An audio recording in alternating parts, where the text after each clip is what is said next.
Peace, family. We are now live. Thank you for your patience as usual, family. Get myself together.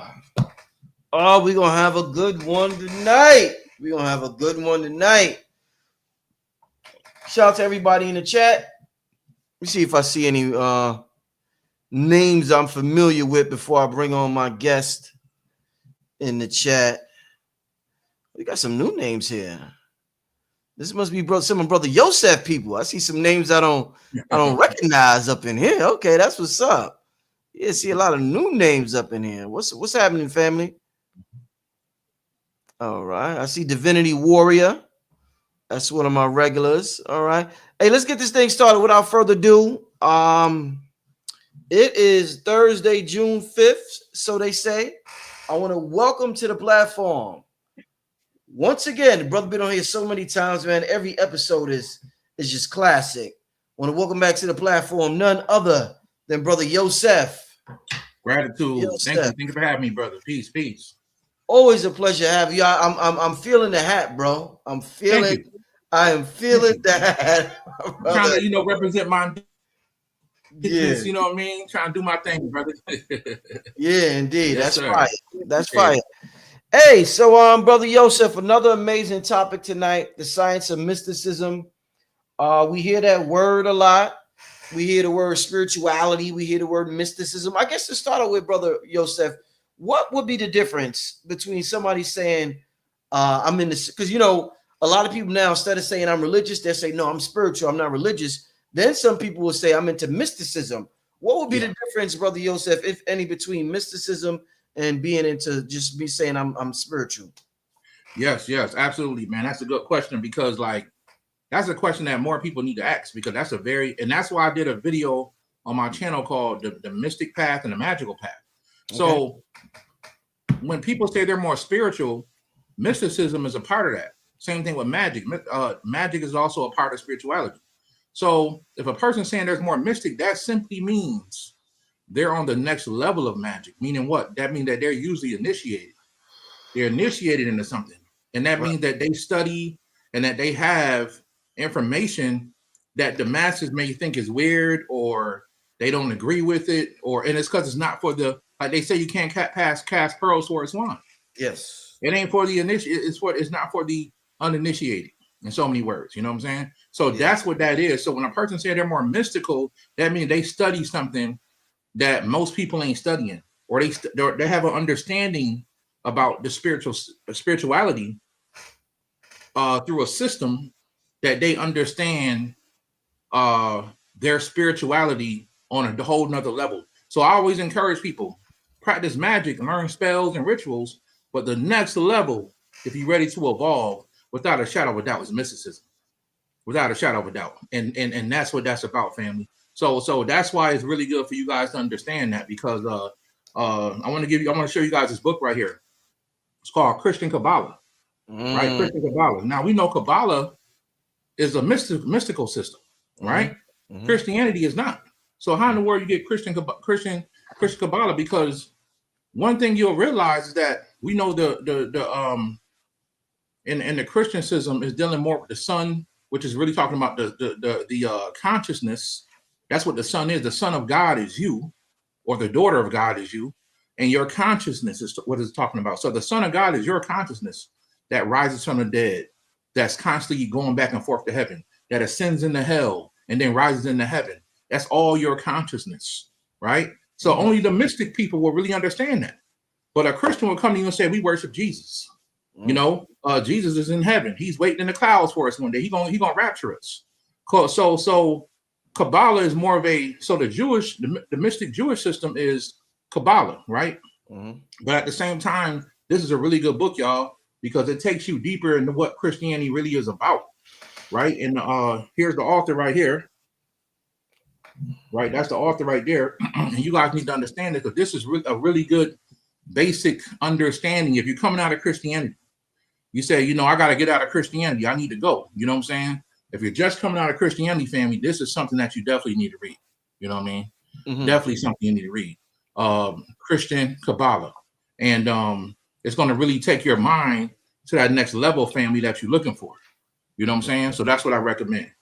Indeed. And that's what it means to be more mystical. Indeed. To have a deeper understanding. And family, I want y'all to have your pens and your pads ready tonight if you can. Brother Yosef is going to go through a book list later on for those who want to learn more about mysticism and spirituality. So, yeah, and Brother Yosef always got, I always told y'all, he remind me of Bobby Hemmett when he go through his book list, because the brother's book list be off the hook. With that being said, all right, so Brother Yosef, one of the, like I said, great topic, great way to start the show. Oh, you know, I was supposed to play something. Goddamn, I just talked to you. Let me play something. Let me play this real quick to continue to set the tone for the show, Brother Yosef. And just to get the family some context, when we're on this journey, a lot of people are looking for the destination and they get lost along the way. Bobby Hemmett used to always teach it's about the journey, not the destination. There was a viral video that was online. I know a lot of y'all seen this, and it's good to bring this up on this show. And I think they called the homeless brother, Preacher Man. And God bless his soul, wherever his soul is at right now. And I want to thank the brother for blessing this round with this bit of wisdom about the journey versus the destination. So let's take a look at this real quick, family, as we start this show. Get comfortable. It's going to be a great show tonight. It's already a great show. From the truth, and it's difficult. Wait, hold up. To give in. Can y'all hear that? You're young, man. But if you can go through it, you'll come out like gold. If I can go through the fire. They don't want to go through the fire. They want the lotto and go to Jamaica and the Bahamas and do their own selfish thing. But he said, if you wait till I exalt you, I give you the desire of your heart. But it's difficult to wait because everybody in a hurry. Technology, it's fast, it's in a hurry. They're angry, they're frustrated, they got time, they're on the cell phone, they want to text message you, y'all in the same car, you gonna text message him, he right there. You know what I'm saying? Everybody in a hurry, I don't know where they going, but when they get there, oh, they gonna be sorry.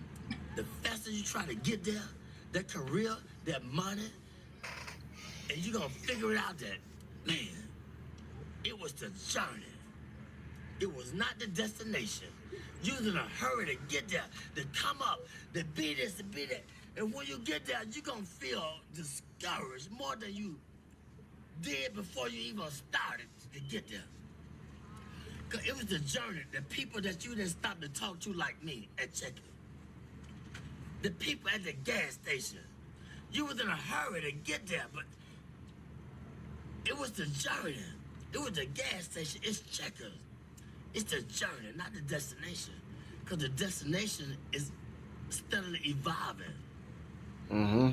We always growing in wisdom and knowledge and understanding. It's always evolving. And we can never obtain it because it's steadily, constantly evolving. The more humble you be, then the more you can be fulfilled with the truth. But when you think you got it and you're on your way, then you're going to get less of it because can't nobody talk to you.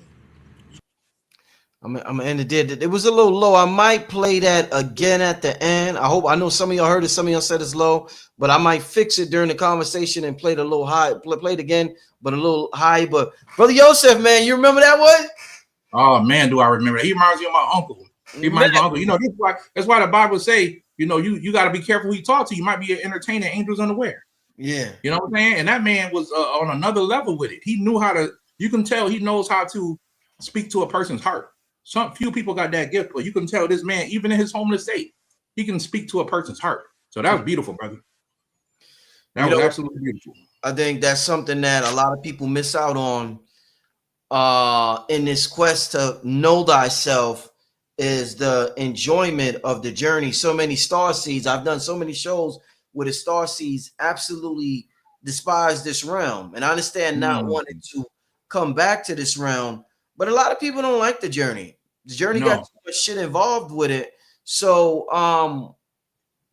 what do you think about, if you could compare what this gentleman had to say, Preacher Man as they call him, versus what the star seeds saying they can't stand this realm? Why is the world like this?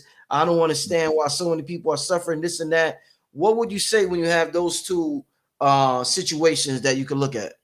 You know, there's a, you know, and I won't talk about the Bible too much, but I gotta say this because there is a lot of stuff that's stolen that's put in the Bible. Yes, but there's a song called "I Shall Wear a Crown," and in a song it goes, "I'm gonna put on my robe and tell a story. I'm gonna tell a story about how I made it." Right? Mm-hmm. Nobody wants to hear about you making it, right? They want to hear the story about what you go through to get to the mountain. You know what I'm saying? I did a video years ago when I talked to this one millionaire in a consultation, multi-millionaire. He owned a bunch of car lots, he owned pharmacies and radio stations, millionaire. And he was not happy with his life. And I had to tell this man, life is not about what you accomplish. Your accomplishments don't mean nothing, right? It's not about getting a reward and standing there with the award. It's about what did you overcome? Life is all about the overcoming of things constantly, because that's how you build your character. That's how you build your character. And boy, do I have a story. You know what I'm saying? So the song goes, I'm going to put on my robe and tell a story. So all the star seeds, all the people that's feeling like they want to give up on life, they hate life. They hate, and I talk to them all the time too. They want to give up on life. They hate life. You got to understand, when trials come, this is the beautiful story you're going to be able to tell people. You know what's so funny? Every time people talk to me and they get really conversation, they want to hear me. They want to hear me tell this one story, one type of story they want to hear me talk about. That's hell stories. Tell me when you went to hell, brother Yosef. I said, man, people don't want to hear about when I get to heaven. No, we don't care about that. We want to know, how was it when you went to hell? We want to hear about you suffering. You know what I'm saying? Yeah. How was it when you saw hell? Was you scared? What did you see? Did you fight? People want this. They want that story, right? So I want to encourage all of the so-called star seeds and the people who are early in this path. You got to understand, when you go through things, all the suffering that's happening is going to build your character. If you're going to be a teacher in the future, if you're going to be a leader, you're going to go through things, right? Things are going to fall by the wayside. People are going to hurt you. People are going to talk about you. You know, make sure you keep your character. Make sure you keep your morals, right? That's what's important, because this is the story you're going to be able to tell when you finally get there. Okay, y'all, everybody sit down. Let me tell y'all what happened, right? So I want to encourage y'all. Don't give up. You know what I'm saying? Keep going on your path. And more than anything, I've been telling people for years, find a system of magic or system to get into. Because one of the main reasons why people feel sad or they feel like they don't want to be here is because they don't have nothing to do. They're stagnant.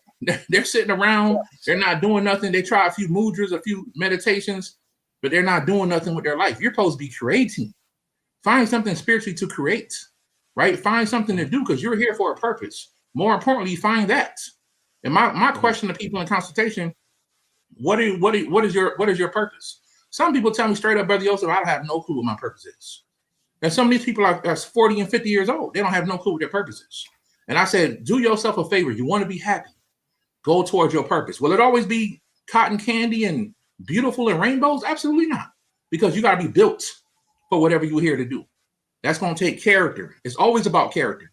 It's not about building your muscles. It's not about building how big a house you got. It's about your character. Everything is about character, because it's about, can you do the mission that I need you to do? You need to be strong up here. You know, I was just telling a friend of mine the other day in the car, I was like, hey, man, you know, don't try to change what you physically do. Try to change your mind, right? Work on your mind. Don't work on trying to stop physically doing this, trying to stop physically doing that. Work on your mind. Yeah. And if you work on your mind, everything physical that you're trying to stop doing will change. That's a fact.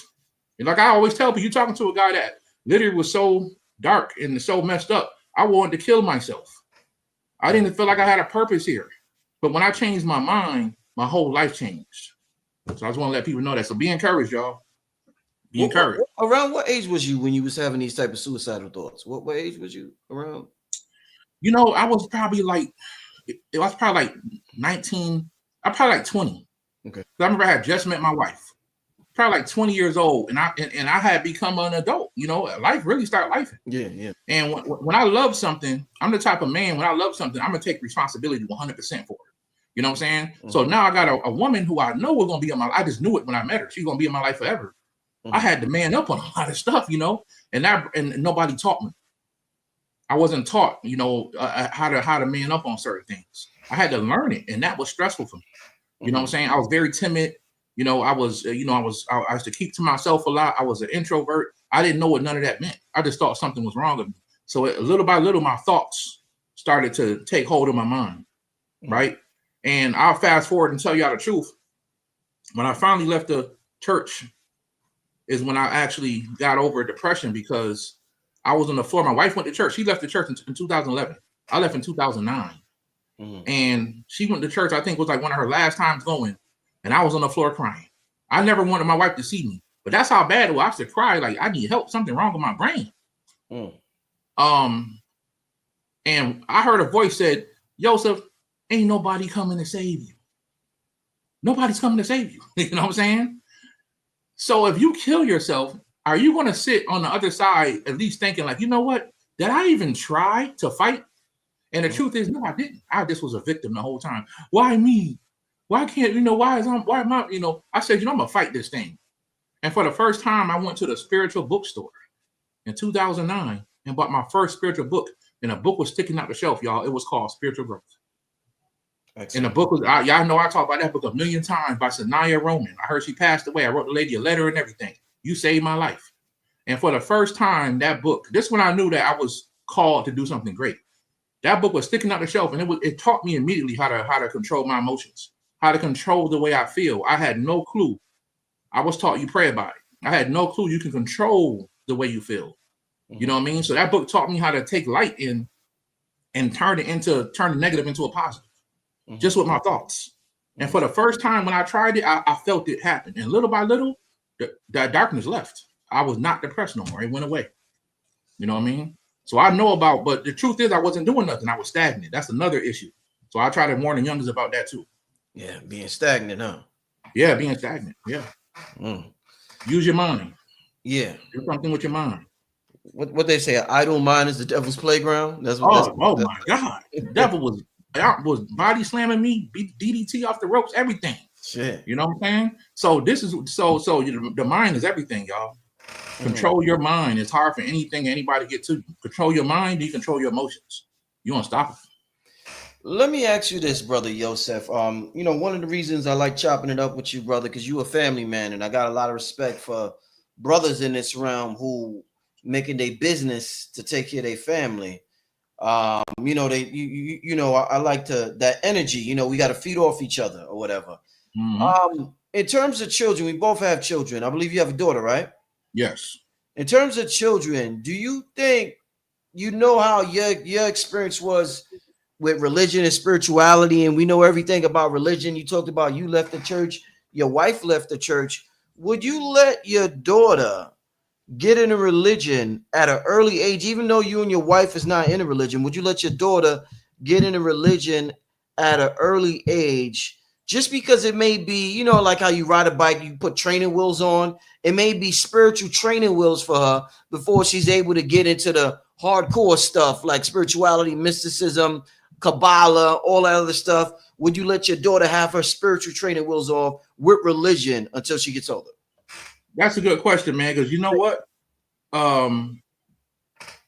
It depends on how. And what I mean by that is, can she go to church or go to stuff with her family, her grandparents? No, absolutely not. Right? But when my daughter was in kindergarten, I had her in private school. Right? She went to a Catholic school. Okay? And for the first time, she was hearing about somebody named God, even though, because I didn't start training her in spirituality until she was like 5. So around the same time she started going to kindergarten, in first grade, I was telling her about the gods and teaching her about the ancestor altar and stuff like that. But her school was teaching her about the concept of God. So it wasn't stuck in there.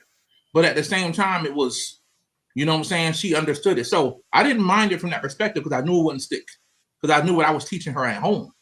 Right? So now she's juggling. Which one is which? So eventually when we moved to Texas in 2022, we made sure we didn't put her in another Catholic school because I didn't want her to be confused no more. I want to drill in her mind who she is, who the gods are. She understands there are different types of gods, right? She if you ask her if she's black, she's gonna tell you no, I'm not black.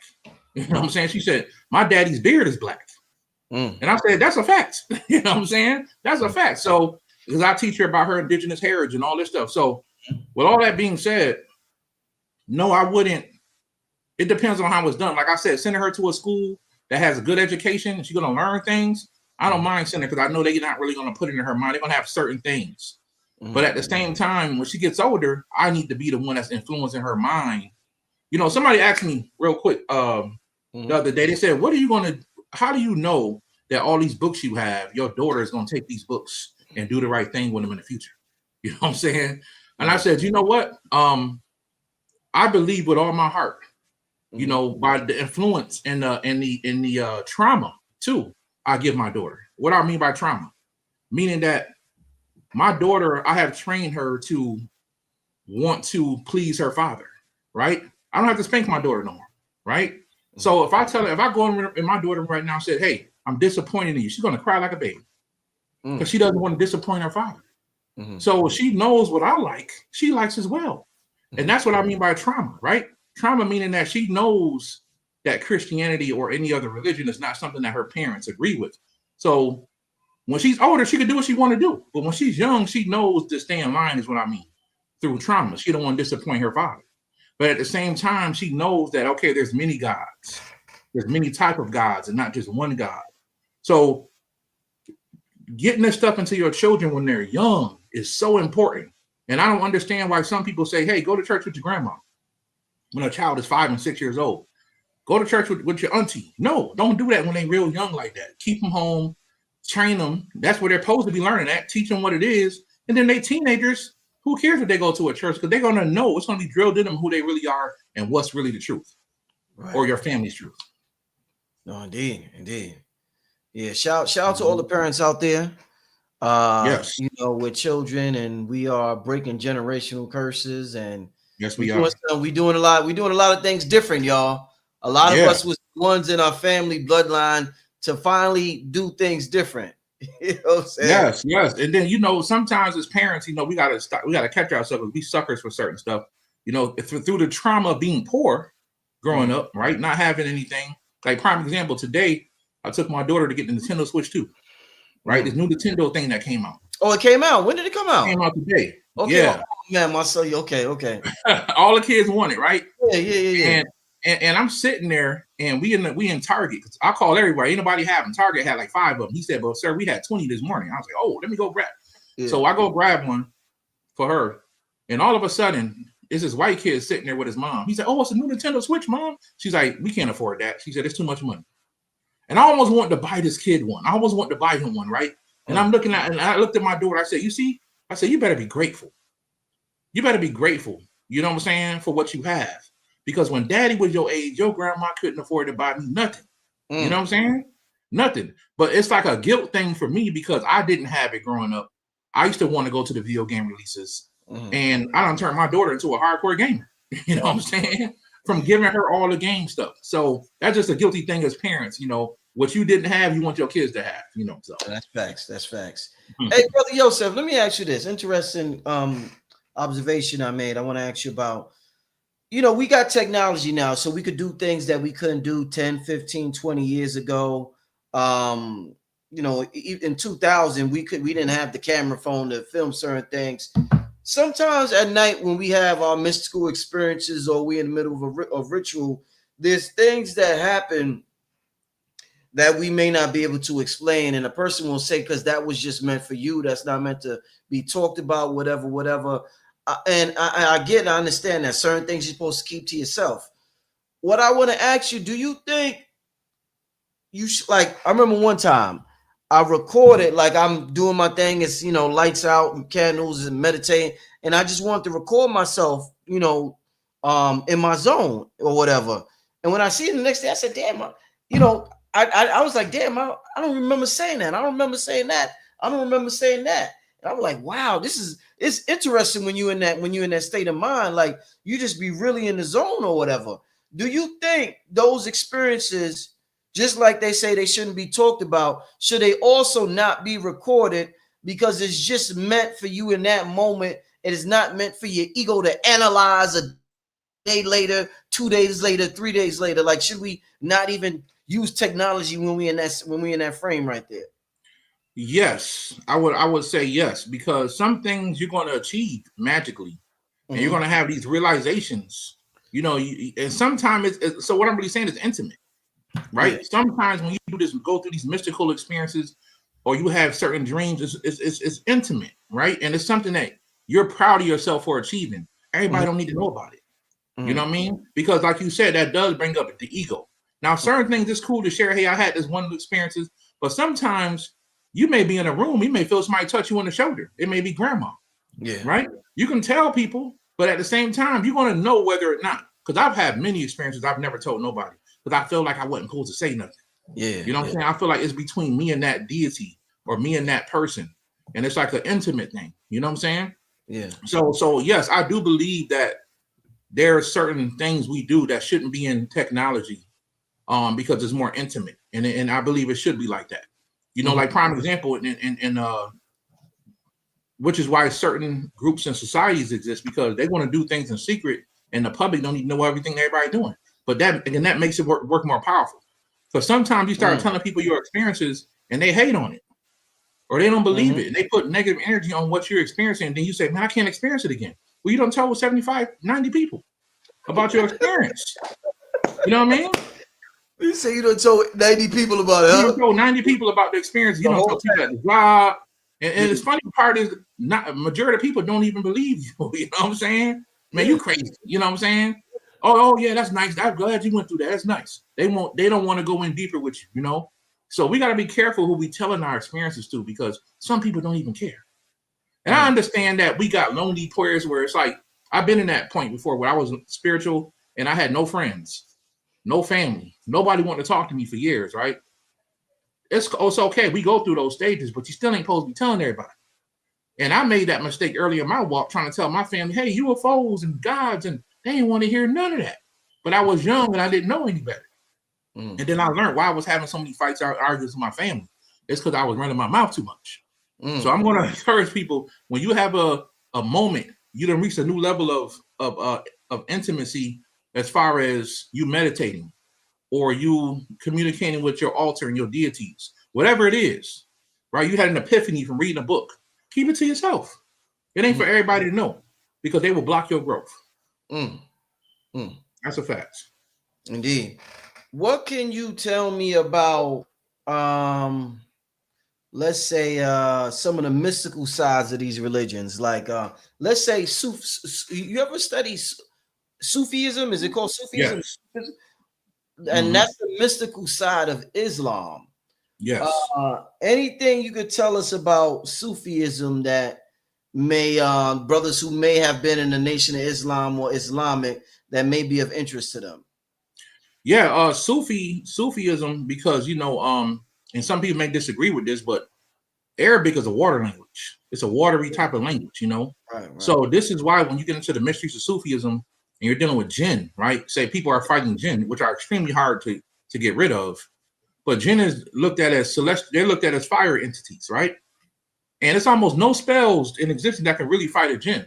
But the ones that can track them are Arabic, seem to be Arabic speaking rituals or whatever like that. That's because Arabic is especially when you merge it with the Sufism, it's a mystical celestial water thing.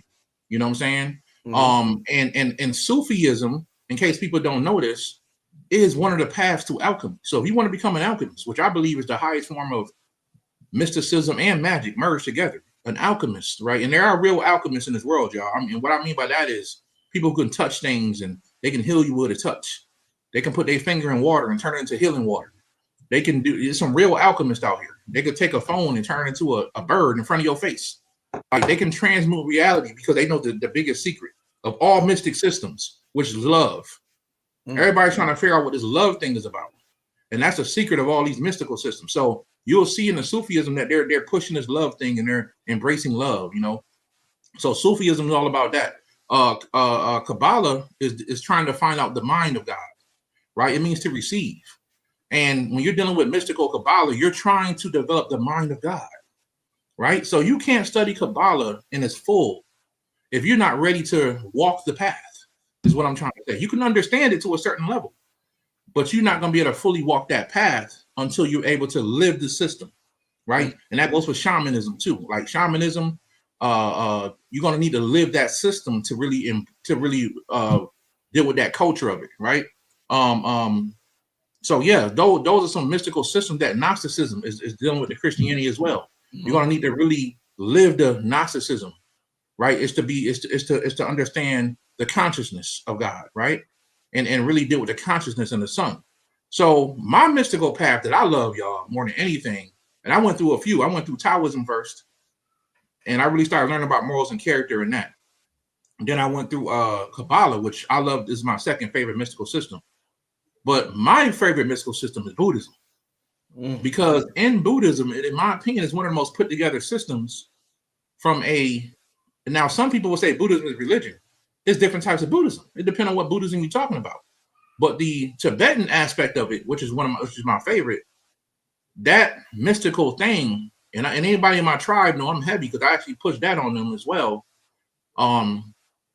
It has everything you need in Buddhism, everything you're looking for in Buddhism, right? From the mystical perspective, they have rituals, they have spiritual tools you can use, they have different types of deities that they call Buddhas. They have, and you can work with all these different what they call Buddhas or Bodhisattvas, right? They have skinny Buddhas that look anorexic, fat Buddhas, overweight Buddhas, right? Female Buddhas, right? Male Buddhas, of course. You have Buddhas that sleeping Buddhas, right? You have Buddhas that are demonic. They have demonic Buddhas. In case people don't know that work with the Buddhists. These demonic beings are not evil. They actually help people on the path of Buddhism. So think twice before you try to hex or do something to a Buddhist thinking it's all peace and love with them. No, they got flaming face. And for those who took my Buddha Force lecture, y'all know I talked about flaming face. And flaming face was one of the most powerful demons in existence. But he left the demonic world and came over because he heard the story of Dharma. He chose to keep his presence of looking demonic, but he helps and protects people on a Buddhist path. So he's what you call a demon that actually works for the light. And I've told people there are a few demons out there that actually that work, but you're going to find a multiple of them in Buddhism. So Buddhism got everything you're looking for. You know what I'm saying? And that's why I love it. That's my favorite mystical path because I keep finding new stuff in it. You know what I'm saying? And let me give y'all this book real quick. This book is called The Bodhisattva Warriors. Hold up now. Bodhisattva Warriors. Okay. Right? If you want to get into some deep mystical Buddhism, right? I had this book for years. This book is incredible. It's going to go through different types of Buddhas, Bodhisattvas, and even going to go into the ones. Matter of fact, that's him right there in the front. That's flaming face right there. You know what I'm saying? And he got a bat in his hand. You know what I'm saying? He carries a bat.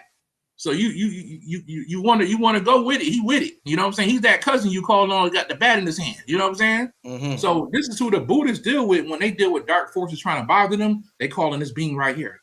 He got another name besides Flaming Face. He got many names actually. And there are also some Buddhas actually turn into him to protect themselves.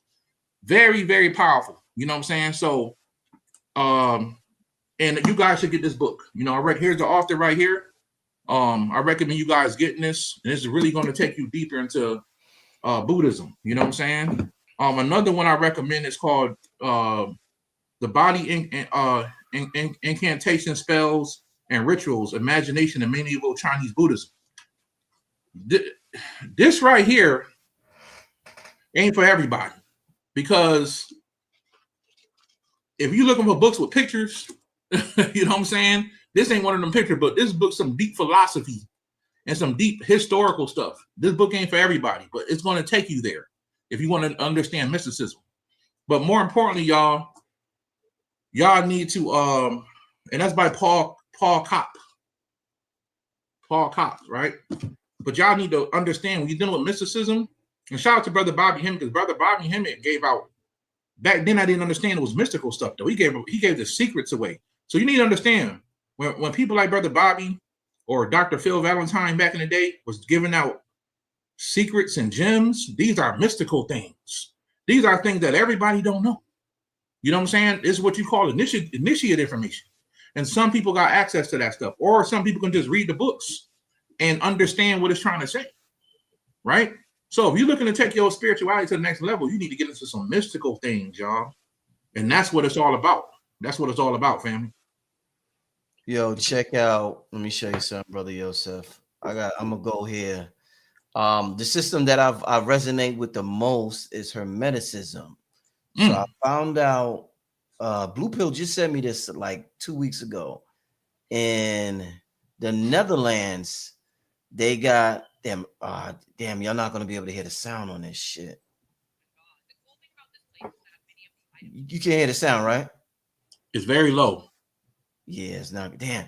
Okay, so there's this the world's largest occult library is in they say it's in where's this at? In the Netherlands, I think. Yeah, Amsterdam in the Netherlands, and they got the world's biggest library on Hermeticism, over 23,000 occult books. Damn, I should have queued this up. I might play this also by the end of the show. Shit, man. But yeah, they got the world's largest occult library dealing with Hermeticism. But I definitely I'm gonna go there. I'm gonna go here before within the next 2 years, brother Yosef. I gotta go there within the next 2 years. I gotta check it. I want to see. I would love to go there and bring my camera. I don't know if they'll let me film in there though, but I would love to bring my camera. But Blue Pill just told me about that like 2 weeks, like 3 weeks ago, and I was like, damn, I gotta go there, man. Gotta go there. Yes. Let me ask you, before I forget though, brother Yosef, because you mentioned the jinn. What's the connection? People have talked about this before. I don't know if I asked you this. The connection between the jinn, and we have something in our body called genes. We have a word in our language called genius. What's the connection between the jinn, genius, genes, all that? Yeah, so so when you talk about the jinn, and some of that stuff actually is not connected, but it's I understand it sounds alike. Yeah, it sounds alike. But because the jinn, the genes, it really goes into Genesis. It's really dealing with the you can understand the beginning of who you are if you go through somebody's genes. You can understand where they start, where they're going to end, and all that type of stuff. And it's also a library, but the jinn themselves are from a, how can I make this simple? Are from a, and I'm one of them people from studying jinns heavy. Well, let me say this first. Okay. Because a jinn is so powerful, y'all, they could be a human being walking around. And I ain't saying that they possessing somebody. No, I'm telling you, they can literally transform their spiritual body into a person. Oh shit. They can be your next door neighbor. They can be that lady walking the dog down the street. That's how powerful jinns are. That's why it's so hard to get rid of. On an earth level, there's jinns that can defeat angels with no problem. Because angels come down here, they get weaker. They actually lose energy when they come down. This is not their place. It's like coming to a sewer for the angels. But the jinns, some of them don't like humanity. Some of them do. Some of them don't have an issue with us. But they were the first cosmic beings here from another dimension. So the fire that they have is not a fire that is from our dimension. That's why it's hard to get rid of them. That's a whole nother fire from another parallel universe. But the jinns are very powerful beings. And like I said, there's people in, and I broke the science on this down a while ago. There's people in Saudi Arabia. It's the reason why the Saudi Arabian families are so powerful, because the great-great-great-great-grandparents are real jinns. And these people have magical bloodlines that the jinns control oil and diamonds and, the crystals and the diamonds and the oil is all controlled by jinn families. That's a fact. All controlled by jinn families. The demons control the streets, right? The reptilians, which are dragons, they control the banking system, you know what I'm saying, and all that type of stuff. And it just goes on. This is real things that's happening. But to focus on the jinns, those Saudi Arabian families are and also some African families. There's some African people that you just can't bother. You just can't get rid of them because they're actually controlled by jinn. Their family come from a jinn bloodline. But the Saudi Arabians, particularly, they have jinn bloodlines, and that's why these people are so powerful over there as well. They have magical bloodlines connected to them. And y'all see these Saudi princes be billionaires. Their houses look like hotels. Yeah. You know what I'm saying? 35 Bentleys. 35 Rolls Royces. You know what I'm saying? It'd be crazy. You know what I'm saying? So yeah, that's what that is with the jinns, family. But they don't, as far as I know, they don't have a real connection to the actual genes in your body. Indeed. Wow, yo, is there any, you know how you said the jinns controlling those families? What about the music industry? Like I seen a post and somebody, you know, they saying Diddy's Yaldabaoth, and they saying these people are, I remember one time they said 50 was I forgot who, Marduk or something. I forgot who they said 50 was, but yeah, are these powerful players in music that sit at the top? Are they controlled by any spiritual entities? They're not human. They're not even controlled by spirits. They're not even human. Like the music industry is controlled by reptilians and also vampires, vampiric energies. So I talk to a lot of famous people in the music industry. I ain't gonna say their names and all that stuff, but we talk in consultations, and I done heard some crazy stories. And one of the stories I hear is that the executives on certain parties, they go to the back and they drink this red stuff, and it's blood. It's definitely blood. You know what I'm saying? Nobody else can have this drink except them. You know what I'm saying? Yeah. So at the end of the day, what people call Satanism, there's really no such thing. That's just a title to show what people are down with the same cause. They're adversaries against the Most High, if you want to call that Enlil or Inky, whatever you want to call them, the people that is setting up this thing down here, which definitely is not Anunnaki. But if you want to, they have a group down here called the Satanist, which is not really a spiritual thing, it's more of a title thing. And inside of that, you got the people that drink blood, the vampiric energies, and you got the draconian energies that control music. You know what I'm saying? They feed off of you through the music, depending on what music it is. And they control the new people so they can continue to feed off of people's energy, right? From an energetic perspective as well. So that's kind of how that works. That's who runs the music industry. Yo, did this entity we call Satan, and this entity we call Lucifer, because like I think of music, when you say Lucifer, the name when you talk about music, the name Lucifer came to my mind. Were they ever at beef with each other, Lucifer and Satan? Because somehow they got merged, but were they ever at odds with each other? Man, if I told people, they probably wouldn't believe it. So come on, brother. And this is why I say when it comes to Lucifer is dealing with the mystical side. Straight up, Satan is not mystical. Like it's easy to find out things about Satan, and Satan is a title once again. And at one time, y'all, there was a certain particular person that held that title, and that was a jinn king that held the title of Satan.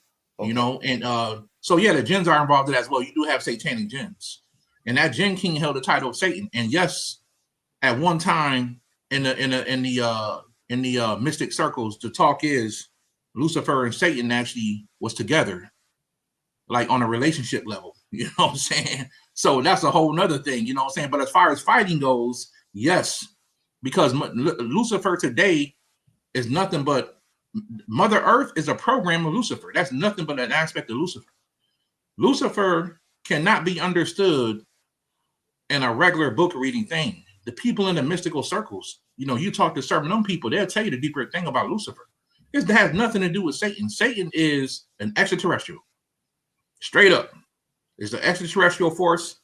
It could be demonic. It could be vampiric. It can be reptilian. And all that stuff can be tied in. But there's many beings that hold that title. And then there's one supreme Satan, right? So that's what Satanism is really about. And they all embrace the ego. Luciferianism is more about Lucifer is a creator. She is a creator vessel, right? So we got to make that clear. Lucifer is not a male. Lucifer is a female energy, even though Lucifer is not a woman, but it's a feminine energy. And the Lucifer, that energy is creative. It's music. It's beauty. It has nothing to do with evil. Nothing at all to do with evil at all. But when you read certain books, and this is where people get lost, the biggest guy I'm always talking about is Michael Ford. He has the biggest thing in some of the biggest books on Luciferianism, but it's merged with Satanism. It's merged with Satanism. You know what I'm saying? And that's not pure Luciferianism. And I tell people, you want to study a mystic group called the Ophites, and it's a few other mystic groups, but You study these mystic groups and you understand what this thing is about. I believe Donald Trump is a Luciferian. You know what I'm saying? Luciferians are all about pushing people forward. Does Donald Trump want to still be in charge? Absolutely. But these beings want to move the world forward. It's not about keeping people in slavery like Satanism. Satanism is about keeping you in slavery. Luciferianism is all about liberation in any way it wants. So it's liberation for everybody. That's what it's about. But you got to go through the trials and tribulations. And shout out to my Patreon channel. Y'all know I shared a video with y'all on some deeper metaphysical things about Luciferianism. But that's what that is, family. So there's two different energies. Please understand that. They're not the same like the Bible talk about. A lot of Christians will tell you Lucifer and Satan is the same. And people use Lucifer to keep people lost. But Lucifer is something on a whole nother level. I call him an ultra-terrestrial. Well, how about this one? If Lucifer and Satan isn't the same, is Lucifer and Christ the same? Because they're both the light bringers of the world. Now, that's one of the hidden mysteries. That's powerful, brother, because you know what? I got that from Bobby. Bobby told me that years ago. Bobby Ever told me that. Yeah. So what is Christ? Christ is not a person. I think we all agree on that. Christ is a title that we all can achieve, right? And that's what, so Christ is the chosen one, the anointed one. Yes, at one point, Lucifer holds that title. Because just like Christ is the bright and morning star, so is Lucifer. So Lucifer represents the feminine aspect of liberation and the Christ energy. See, that's real mystical information right there, because in the mystical school, they know that's the truth. Just like the fact that Lucifer and Michael are brothers and sisters. They're twins, right? And Michael is very powerful. So with that being said, yes, Lucifer represents the feminine aspect of the Christ energy, 100%. 100%. All right. I told y'all this was going to be a good show. You know what? I'm gonna tell you what. You know, they say we should constantly say our affirmations to the universe and our universe, so they'll give us more of what we resonate with. And they talk about how gratitude is, up there with love as one of the most important forces. I gotta give gratitude, Brother Yosef. Like, I'm talking to you, and like I always have a good conversation with you when you're on the show. I've been doing this for so long, Brother Yosef, and I still feel like a kid in a candy store, Brother Yosef. After all these years, I still feel like a kid listening to stories. I could have heard the story 5 times. The 6th time is always a little different, and I'm always getting a little something different from the story. And after all this time, and that's why I'm able to succeed so good at this, is because I still feel like a kid in a candy store with this information, brother. I love it, man. It's in your heart. It's in your heart. Absolutely, my brother. Yeah, man. And hearing you talk about Lucifer and Michael and they twins, and I'm like, in my mind, I'm like, oh, this is getting juicy. It's the truth. Absolutely. Absolutely. You know, the thing is, this is why I tell people, I love books, y'all. I love books. Yeah. But the more mystical I became, I noticed things started to happen. People talk about superpowers. Yeah. If you want to turn on superpowers, you got to get on the mystical path. Everybody ain't ready to get on that path. Why? Because it's going to require you to be responsible, right? And when you get on the mystical path, you want to access certain information, you want to take an oath. Take an oath. You know what I'm saying? An oath to who? And you can get the information. You know what I'm saying? You want access to certain information, they're going to judge you on your morals and your character. Everybody ain't ready to start living a certain lifestyle like that. They're going to say, that's Christian stuff. Why do a person being good got to be Christian? That has nothing to do with Christian or religious. Religion stole it from the spiritual systems. Woo. They stole it from the spiritual systems. But if you got good morals and character and you push that, people say you love and light. You know, you're religious. Religion stole it from the mystical systems. Those were here first. This is why there were learned men and there were noble men. These are people who carry themselves a certain way. People who are noble men, right? And they had certain access to the information that the rest of the public couldn't have because they didn't want to live that lifestyle. They didn't want to take them oaths, right? If you believe in something, there's nothing wrong with taking the oath for it, right? And that's how you get access to certain. I took oaths. People wanted to act the truth. I took oaths to certain things, and that's how I got access to certain information. I took oaths in the astral plane, y'all. When I became an awakened dreamer, it's people going to know that you waking up in your dream. People, there's higher forces in your dream state that will sit back and just watch you for 2 or 3 years. They're going to see where you're going, what you're watching, what you're doing. And one day you're going to get approached in your dreams. And you're going to wake up that morning, you're going to say, man, that was just a dream. I'm tripping. You know what I'm saying? And then the person going to come meet you again. Did you read that book I told you to read? Right? Or they'll really blow your mind and say, hey, when you wake up, you're going to go to somebody going to walk up to you and say this to you. And it happens. What are you going to do with that then? See, now this is where some people get scared and say, no, I ain't ready for this. Well, no, this is what you wanted. You want to know the deeper aspects of Satan, Lucifer, the hidden aspect that ain't put in books. You can only go so far with this, y'all. You're going to learn. You're going to become knowledgeable. But if you want to learn how to use the knowledge, you're going to need to go to the mystical path and stand on certain principles and morals so they can respect you and they can trust you to give you the information. Right? And that's what it is, family. And that's how you're going to learn this stuff.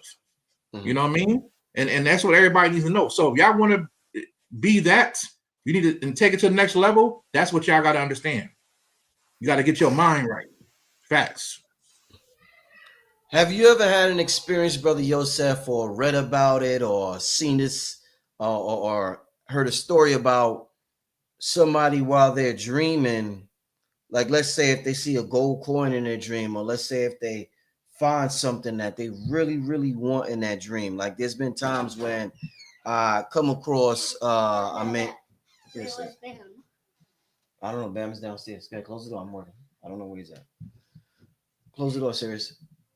I lost my train of thought a little bit. Okay, so when you're dreaming, is it possible, according to your knowledge or anything you've read or studied or your experience, that you could bring something from the dream world into the physical realm? And I ask this because there's been times where I'm dreaming, and let's say I'm dreaming, right? And I have a dream, Brother Yosef, that I just keep finding money everywhere.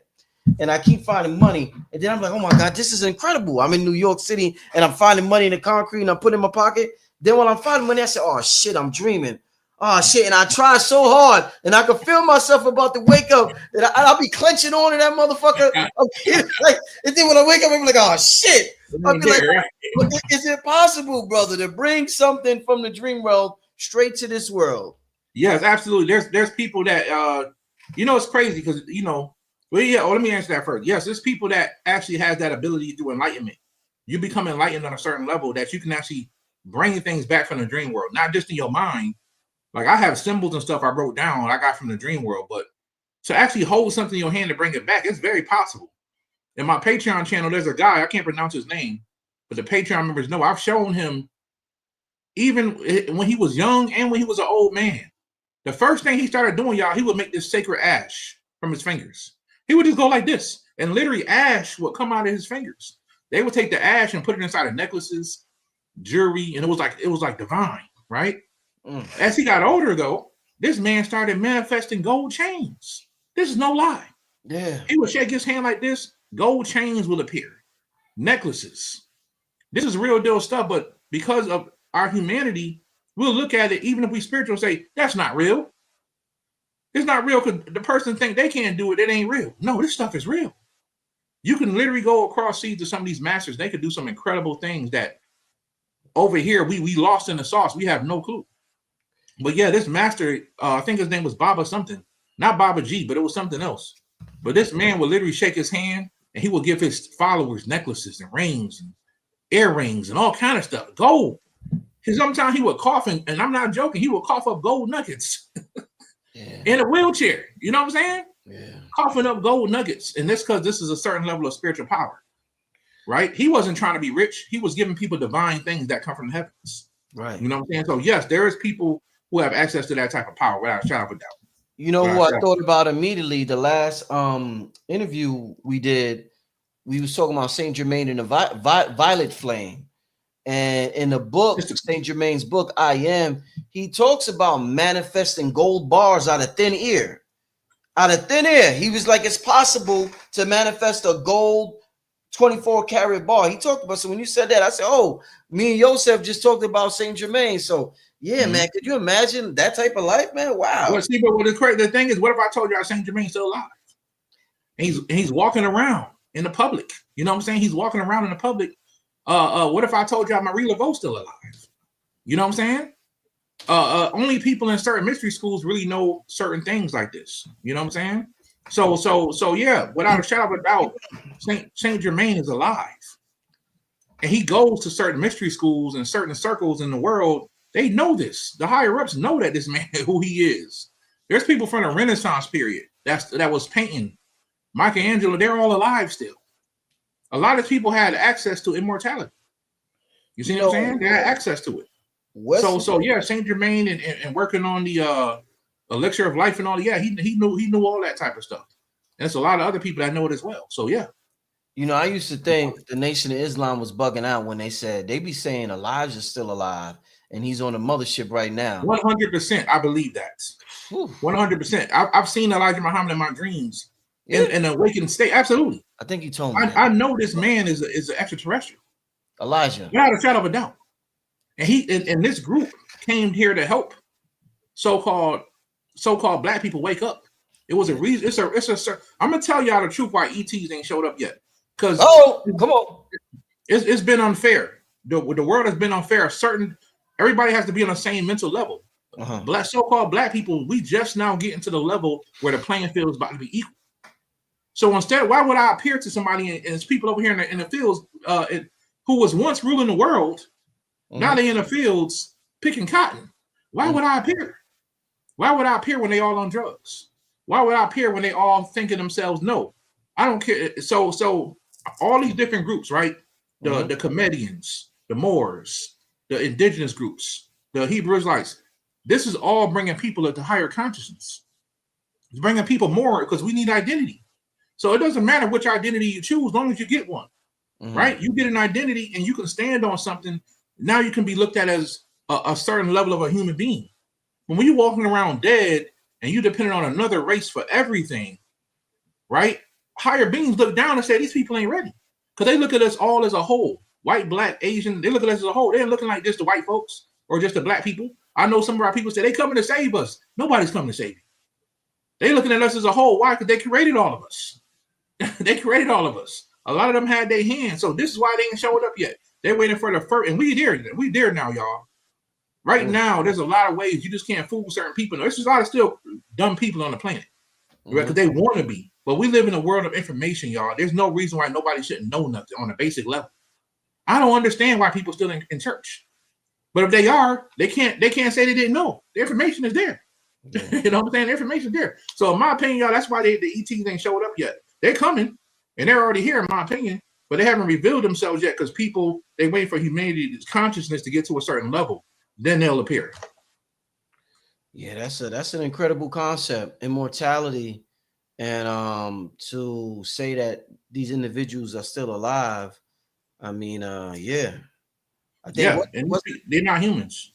Wasn't that what the Halls of Amenti was about? Thorfinum and the Halls of Amenti. Yes, absolutely. I'm gonna tell you, I don't believe Elijah Muhammad is human. I don't believe Malachi York is a human being. I've actually traveled and had conversations with this man. You know what I'm saying? In the astral world. I don't believe he's human. And I don't believe Yahweh ben Yahweh was a human being. This is why they attacked all those people. And they tried to lock them up. You know what I'm saying? Because they didn't want them having access. They was too influential. Right. So I know Yahweh ben Yahweh is a group they ain't talking about in a long time, but they still around. You know what I'm saying? But at the end of the day, their leader, regardless of what people think, definitely not a human being. You know what I'm saying? When you read Elijah Muhammad's story, the man who had a third grade education, he built what he built. A regular human can't do that. You gotta think, y'all. And when they arrest this man, he has UFO blueprints in his suitcase. Blueprints, yeah. Where would a third grade person with a third grade education get that from? Because he got communication, he got contact with people. Right? But he knows he can't give it all to his people now. Right now, this is the best y'all can get because y'all need to learn how to stand on y'all feet. We're gonna give you Islam. So you can learn how to stand on your feet. Yeah. And then later on, we'll give y'all more. That's kind of how it works. As a teacher, how do you feel about, let's say, because Elijah was a teacher. you know what mind state your people is in, so you have to give them, let's say, Islam, like you said, so they can stand on their feet. So now that they standing on their feet, brother like you may come along and say, why is anybody still in religion? How does a teacher like Elijah up the teachings so that now, if let's say if he was still around, how do you teach your people one thing and then 30 years later tell your people that that no longer applies to us? We got to do this now, because the problem is a lot of people get stuck in Islam because the master teacher taught them that. But my question is the evolution of the master teacher is a teacher whose teachings continue to evolve, and a teacher who says, okay, well, we're not doing that no more. Like how do we get to that level, brother Yosef? I hope I asked that the right way. I don't know. Yeah, absolutely. And you know what? I believe this. So even though Elijah's not here, most honorable Elijah Muhammad's not here, and one day, most honorable Louis Farrakhan is not going to be here, right? Yeah. So when the time is right, if the people believe it, and it's already kind of happening in the Nation of Islam, there's things that have been brought in that people don't agree with. But at the same time, when you really research these things, you'll find out that it was a lot of stuff come out of Kemet. You know what I'm saying? And the white man got it. And then people say, well, it came from the white guy. Y'all should know who I'm talking about. It came from the white guy, so we can't use it. No, you don't know where he got it from, though. You know what I'm saying? So at the end of the day, I believe that when certain teachers come up in certain organizations, there's going to be a way and information given to them that's going to help the people evolve. And everybody may not agree with it, especially the old heads. A lot of old heads don't agree with change. Yeah. They get comfortable. They get in comfort zone. But the young people going to grasp to it, and they're going to take it to the new level. So I believe the Nation of Islam at one point will be approached by higher forces or the leader at one time, and they will take the people to a new type of Islam, a new level of it, if I'm trying to say it correctly. Same thing with some other groups. There'll be new information, right? Because I don't believe I believe the great ones are returning, and they're returning through us. But we're not going back to the past. We're going to a new future that's never been created before. That's what I believe. And with that happening, we have to be able to take our minds there, y'all. And we have to be able to have an open mind to what's something new. Search your heart when something new appears. It may not sound right from book knowledge, but search your heart and see if it sounds right in your heart, and then go for it. You know what I'm saying? Go for it. Brother Yosef, about two more questions, and I know you want to give the people a book list, so I want to ask a couple of more questions. Brother Yosef, a man that's as researched as you, or everything you've been through, do you use AI? Because you know the trend, everybody's talking AI, asking them all type of spiritual questions. Are you using AI to ask some spiritual, mystical questions to grow spiritually at this time, Brother Yosef?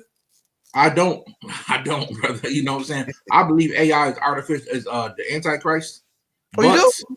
Oh, absolutely. Absolutely. I believe AI is the Antichrist. And Antichrist is a title. You know what I'm saying? But at the same time, I'm not saying that the AI can't be used to help people grow. It can be used to give information for people who don't know. But at the same time, I wouldn't depend on it. Because once this thing becomes sentient the way it needs to be, it can fool people and have you think it's something else. So I think it's cool to use AI for certain things for people who don't know. Like the old people, they can get information a lot quicker. Tell me about the such and such, But as we grow and evolve, we need to depend on our souls to evolve and not AI. You know what I'm saying? Because they can trick us in the future, and we don't want that. So you would use it for mundane things, but non-spiritual. You wouldn't ask it. Yeah, I would. I've asked it AI to test it. I've asked it spiritual things for it, and what I've learned is that's gonna give you a very vague.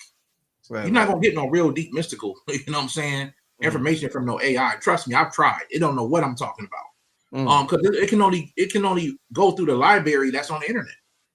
That's it. You know what I'm saying? But at the same time, it's gonna give you very vague, basic information. And there's nothing wrong if you writing a research paper or something. You got to talk about the chakra system. Ask AI what it is and take it from AI because it's going to give you a basic overall understanding. But I haven't seen AI give it any really deep stuff. Now, can it? It can be programmed to do that, yes. But I don't see it a lot, and I wouldn't depend on it. I don't ever want to fully depend on technology. That's just me as a person. Mm-hmm. Indeed. In religion and spirituality, well, let me ask you this before I say that. If a person, Brother Yosef, is, hold on, let me see something. Let me see if I got, I wanted to show you something.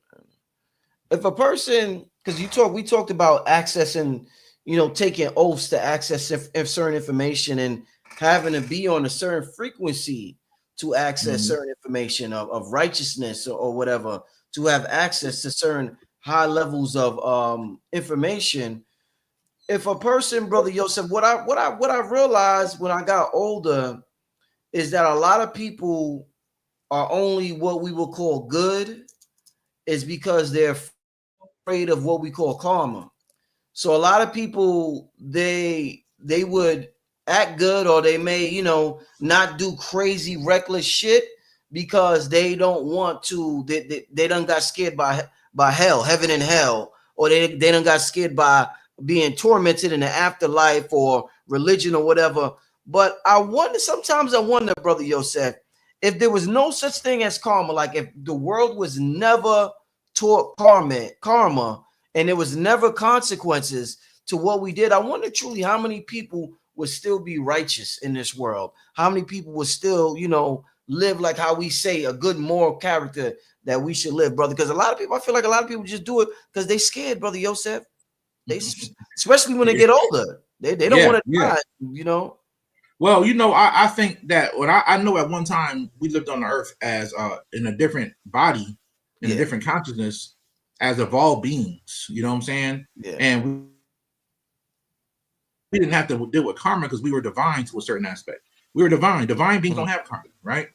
So we knew what we had to do. Divine beings know what they got to do. You know what I'm saying? And don't get it twisted, y'all. Demons are not evil in the way that people think they evil, right? They have morals and character. Yeah, they got families and they got structure, right? And that's one of the reasons for morals and character. Now, as a human being, when you're born, we have certain morals and characters placed in us from birth without nobody telling you. Like, it's wrong to hurt somebody, to cause pain to somebody. As a baby knows that. A baby knows when something's wrong, right? It's so a certain right and wrong. I don't believe in good and evil, but a certain things in right and wrong that we know from birth. I tested my daughter on this one time. One time I played like I was dead on the ground. She was 3 years old. I'll never forget this. I didn't know she in the concept of something being wrong, right? But I remember out the corner of my eye, I had my eyes squinted to see what she took forever for her to see me. I was on the ground like 10 minutes. She finally saw me and she just paused and she was processing and she ran and got my wife, said, something's wrong with daddy. She knew as a little girl, something's wrong, right? And then you test children when you hit a child and you see a child hit somebody and then the child cries, they know they did something wrong. So what I'm saying is that we know we have certain qualities in us and principles in us that we know is right and wrong, right? But what happens is we stop caring because of the world that we live in, right? You may be really poor, so you got to steal to live. But if you're 45 years old, still stealing, you know better. You know what you're doing, right? Mm-hmm. But the world that people live in, sometimes the situation make people feel like, well, I can just steal, I can do it. I can get away with it. And that's why a lot of people do it, right? So to answer your question, if we were humans still on Earth and we didn't have no morals and we weren't taught morals and character, we didn't have none of that. No, I think we destroy each other because we're too. Especially if humans didn't have the knowledge, we can be influenced by the wrong thing. And I think we will turn more towards our dark nature than our light nature, right? Because let's be honest. You read the Emerald Tablets and you read these different books. We had to be taught knowledge. We had to be given the information so we could stand on our feet. Once we know how to stand on our feet, now we're held liable. You see what I'm saying? Mm-hmm. So I think that, and also morals and character is important because not just because you're right and wrong, but it's because if you have brothers and sisters and y'all in the organization, they want to know whether or not they can trust you. Right. And if you're a jerk and you run around here slapping women, throwing babies out of windows, slamming your car and just making up stuff, doing reckless stuff, they're going to feel like, man, we can't give him nothing. He's crazy. Mm-hmm. Right? But if you stand on certain principles and morals, even gangs know this. Gangs got to have certain principles and morals they stand on between the brothers and the sisters. Mm. If you my brother, my sister, you ain't supposed to do this. You ain't supposed to do that. That keeps the gang strong, right? And that's something I push heavy in my tribe, morals and character. I'm not doing it because I want to make people more Christian. Like, I'm doing it because I'm in organizations, and I know that's the number one thing they push. If I want to trust you, you need to show me who you are in your heart. Show me your morals and characters. Now I can trust you with this, and I can trust you with that. Indeed, indeed. Let's get to some questions, family. It's a good I one. want to show some of these Oh books yeah, I'm too, sorry. my Yeah. I'm gonna put the question. Let him show the books, and then I'll ask after he showed the books. Let's get to this book list, y'all. Yeah, so these are some mystical books that you guys can get. I was gonna put this in my part 2 book list, but I'll do that I'll do some other books, y'all. Okay. So this is a good book. It's called let me see. It's called To Meet the Real Dragon. Okay. Right? To Meet the Real Dragon. And I ain't even gonna tell y'all what it's about. You just need to read it. It's a mystical book. You know what I'm saying? We need to understand what the word dragon means. It's a mystical science to the word dragon. It means multiple things. Sometimes dragons represent families on Earth. You know what I'm saying? Even though Dracula was called Dracula, he was a vampire. He was called the son of the dragon, right? The son of the serpent, right? And so this book here goes into Buddhism, but it goes into also a deeper aspect of mysticism. So these are the books I like to read. You know, these titles get me, and I start reading certain books like that. I said, okay, this is pretty good. So y'all need to read this, right? I talk about mudras. I've talked about mudras so many times. And I did a class back in 2020 on advanced mudras. Well, this is the mystic side of the mudras, y'all. Qigong and Kunji In, right? Kunji In. And it goes into the sacred practices you can do with the mudras. People who've been around me know I've been talking about Kunji for a long time. You can protect yourself from spirits with Kunji on an advanced level if you know what to do. And y'all know what the secret is to mastering Kunji? Joy. Right? You get into the advanced Kunji practices, if you don't got joy in your heart, you can't even do them right. Y'all see how this morals and character thing, it goes into spirituality. You got to have a certain level of joy to even push this. All right? And I want to say this too, because this is a book I just came out with. Nubia and the Forgotten Drum. I just wrote this book for my daughter. This is the second book I wrote. So I wanted to show y'all this. If y'all want to support, y'all can go to my website, newlifetools.org.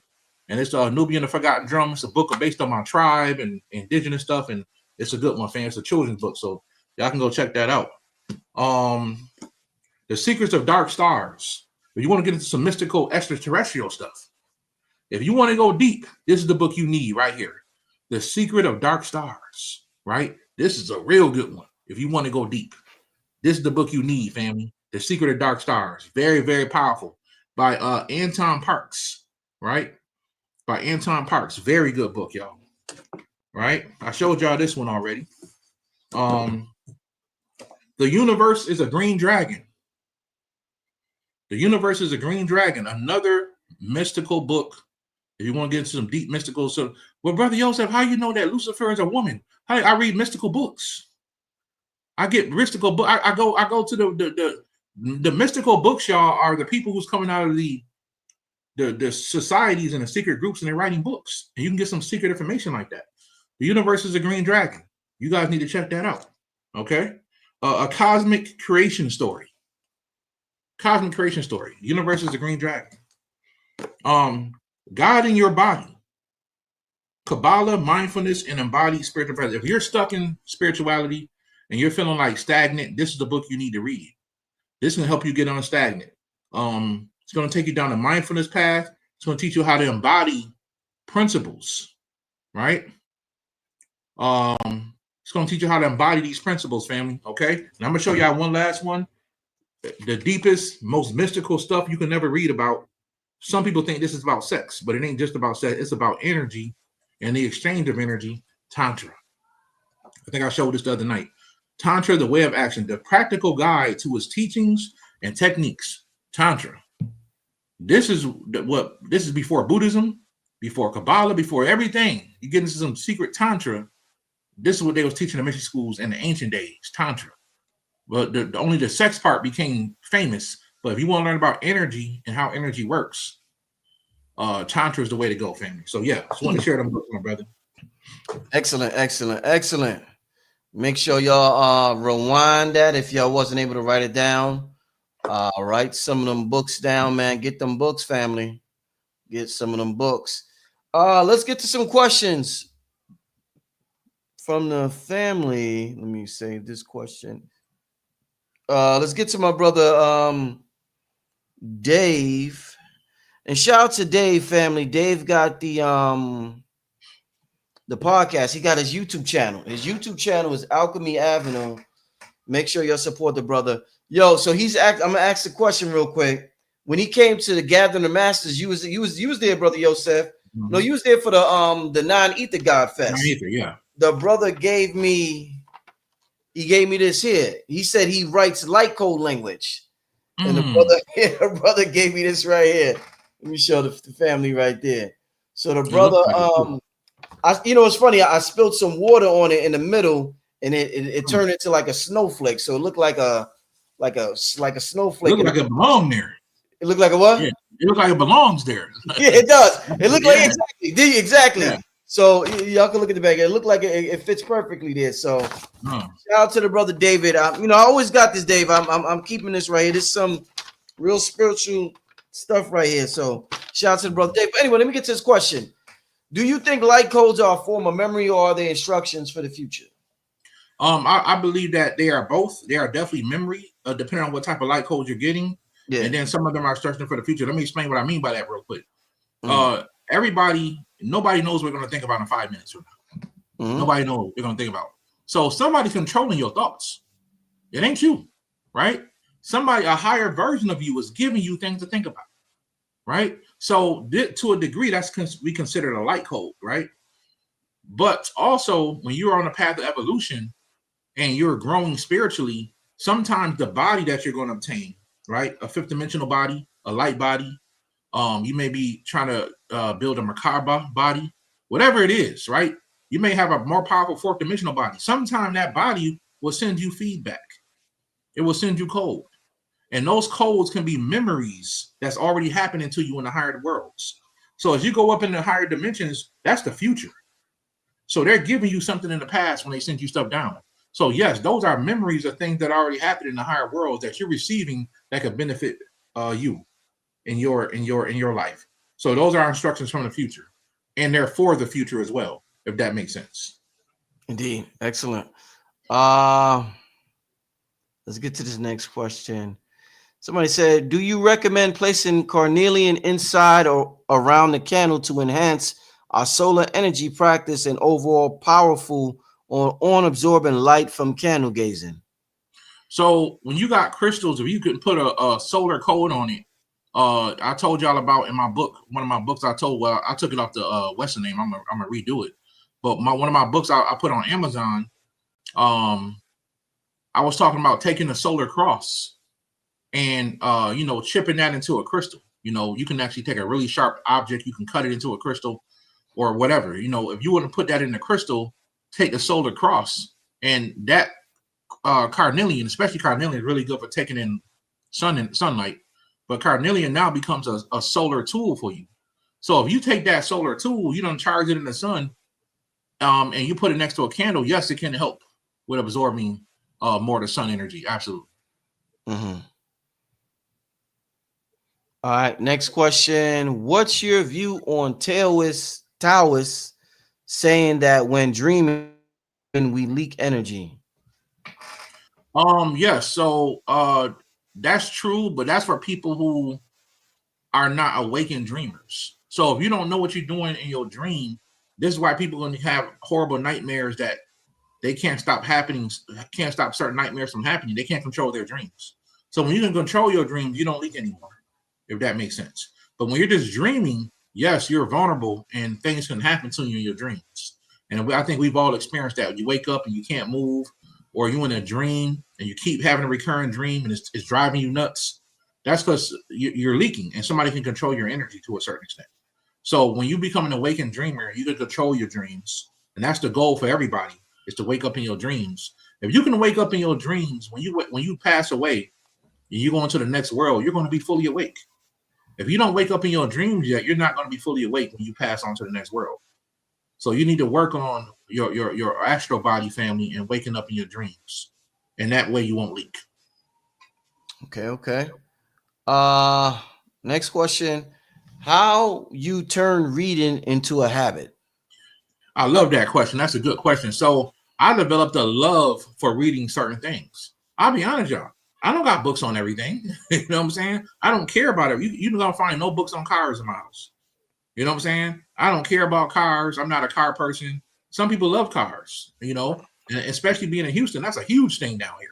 You know what I'm saying? But I don't want, so to make it a habit and to make it something that's easy, I have a passion for certain information. Like prime example, I buy a book. I'm buying it and I can't wait to open it up. I can't wait to read it and learn the information or see or have it expand my mind. I wasn't like that all the time with certain books. You see what I'm saying? So just a regular novel, I can't read nothing like that. I got to read something that's breaking information down or teaching me something. Those are the only books so how do I turn to a habit? I read the books I like. Indeed. Next question. What mind state should we approach mystical books with? For example, like how you could read the Bible a different way and get a more mystical view. I love that question. So whatever it tells you, you're going to have an open mind. Don't shut it off. Don't shut down. You know, so it's like a person who believe in one thing and then they do some research and they find out what they've been believing this whole time ain't true. Some people will see it and they'll hide it. They'll shut it down like they never read it. You're blocking yourself from evolution. So when you read these mystical books and they say Lucifer is a bird that sits outside your window and look like a red robin, you're going to have to take that and say it could be true. Right. It could be true.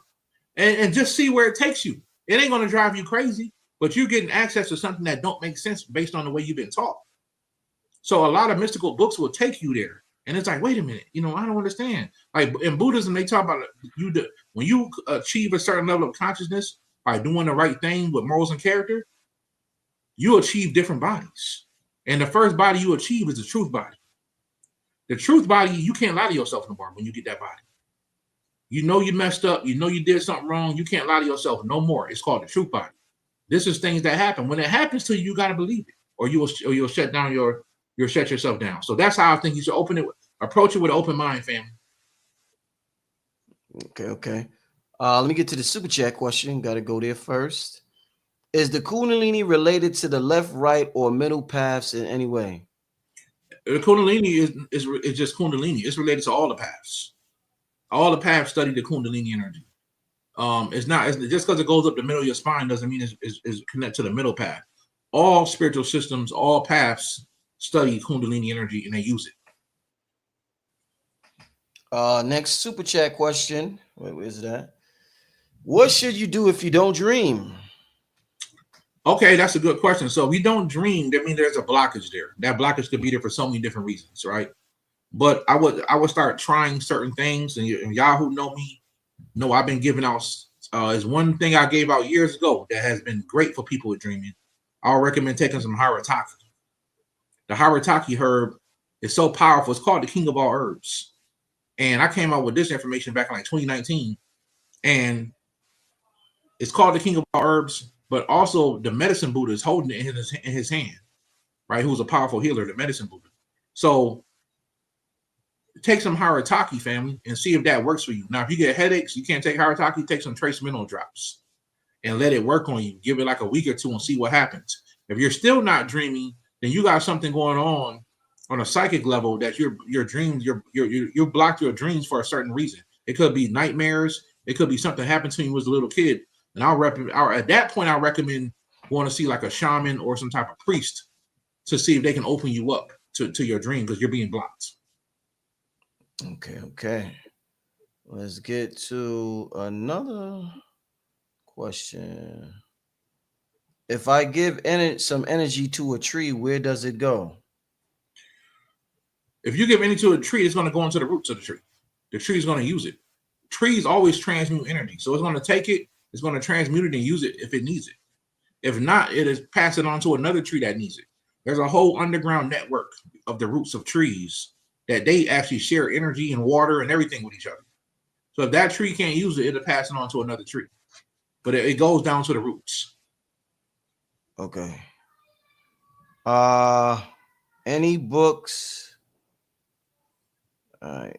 For those who keep spamming the chat, I'm gonna put you on timeout. All right. Any books for working with dragons? A lot of people want to know dragon books. Let me say this: dragon books are some of the most hardest books to find because it's a secret, hidden level of information.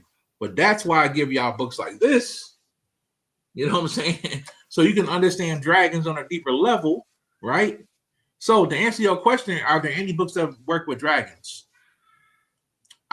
If you're not privy to the simple stuff, like the famous lady that writes all the dragon books, I would get those books first, and then you're going to need to study some mystical things about dragons, right?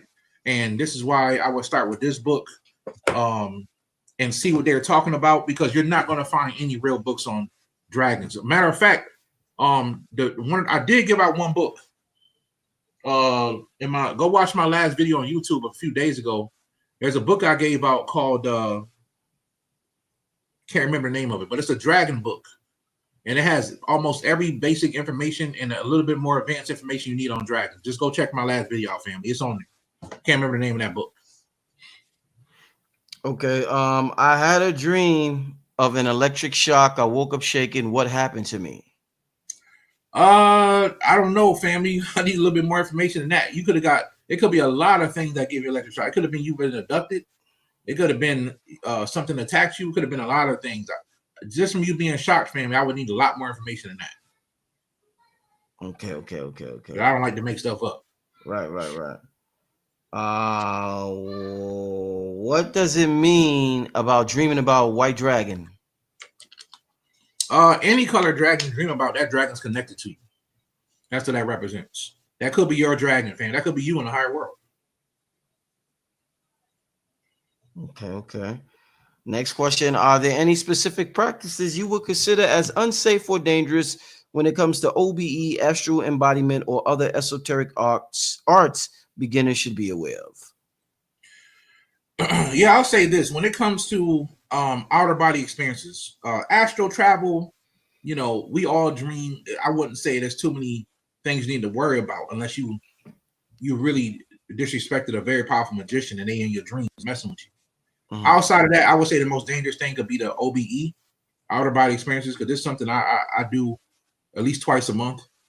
This is not astral traveling, y'all. This is when your astral body goes into the real world. So this is when your astral body can come outside the body, and you can fly around the physical world in your astral form, y'all. They call it outer body experiences. Be careful what you think you want to look at. I have seen some things that have broken my heart and messed me up. I'm telling y'all, I've seen children stuck places, and I can't do nothing about it. Right? Heartbreaking, heart-wrenching. Me just wanting to be nosy. I've been very deep in the bottom of the ocean, and there's things down there that will give you nightmares. You don't want to see some of them things down there. So as you explore into the physical world, it's so much that's hidden from us. And there's so much going on behind the scenes that I know if I said certain things, but they're going to attack my family. My family, they're going to try to get rid of it. I know if I say certain things. I've seen incredible things through outer body experience. I would recommend don't go looking to help. How can I say this? One thing I'll recommend is don't go try to find out if they really kidnapping kids. That's what I would recommend. It's gonna mess you up. If you're a real outer body experience, you're gonna find this stuff. You don't want to see. I promise you. You don't know what hell is on Earth. Shit. And when you see children stuck and on cargo ships and stuff, and nothing you can do, and you wake up, it's gonna mess with you all day. So if you're going to explore, go looking for things spiritual. Go looking for things that you wonder about, but don't go looking to help and try to come back and say, that's where the kids are. No. And maybe some people ain't looking for that. But those are the mistakes I made. I've seen things that I can't help people. And it broke my heart and messed me up. And I think if I would have kept going, it would have drove me insane. And I would have had to say something. I left it alone. because I got the power to do what I can do. You know what I'm saying? So that's just me being overly curious, Brother Yosef. I would not recommend that if you are out of body experiencer. So I would just say that, fam. Yeah. Wow. Okay. I think I'm gonna do one more question and then we're gonna wrap it up, family. Amazing show as usual. Okay, let me ask this. Brother Yosef, any insights you can share about the underwater eggs they found? I didn't look. I heard about that, but I didn't look deep into it, y'all. I gotta look more into it. I heard Brother B. Dell talking about it. Yeah. And I heard a few other people talking about it, but I haven't really researched it really deep. I heard they found some stuff in a volcano, eggs in a volcano. I just haven't looked too deep enough to give my opinion, family. Okay. Another last question then. Shout out to Precise. Precise wants to know, can you talk about how to bounce back from being scared of the mysticism journey? All right, good question. Yeah, so I would say embrace it because there's nothing to be afraid of. We're only afraid because we don't understand, right? We don't understand. But I would tell you that when you approach this thing, don't let the, I would say this too, don't let the internet fool you, right? Don't get fooled by the internet. You know what I'm saying? The internet will lie to people. It will fool people. It will have people thinking certain things. It ain't true. A lot of the mysticism stuff ain't on the internet. Very few people tell the truth about mysticism on the internet. So when you approach something, go at it with your heart. You know what I'm saying? You're not going to get hurt. You're not going to get harmed. It's just that it's scary because you're approaching something and you're learning about something that you haven't heard before. So I would say if you understand that concept, then you'll approach it a lot better. It's just like waking up in the spirituality. You start reading your first voodoo book. Oh my God, I'm going to die. You know what I'm saying? Especially when you have experience like me and Baron Stein becoming your house a few weeks later. You know what I'm saying? I thought I was done. You know what I'm saying? Yeah. But at the end of the day, I kept pushing forward, and I realized there's nothing to fear. So just have that mindset, family. It ain't going to hurt you.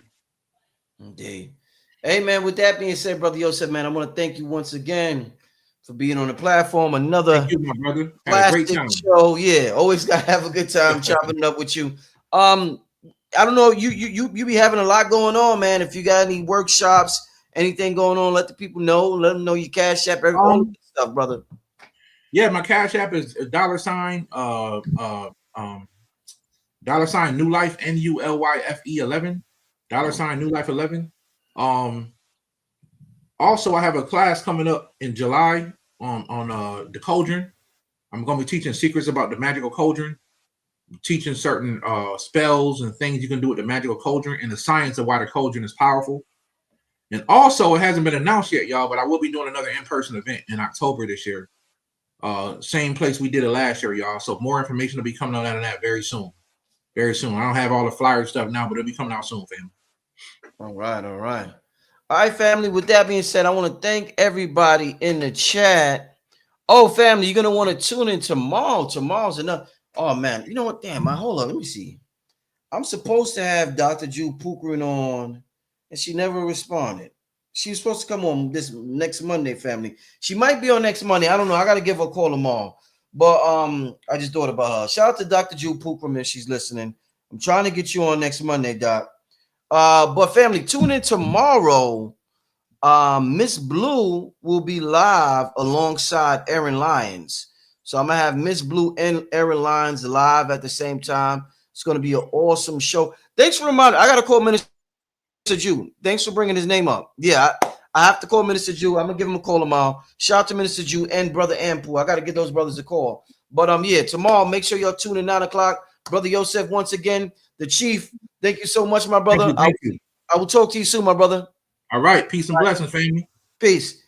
All right, family. Tomorrow, 9 o'clock. Make sure y'all tune in, all right? It's going to be an awesome show. See you tomorrow. Peace and blessings. Thank you to King Simon in the chat also.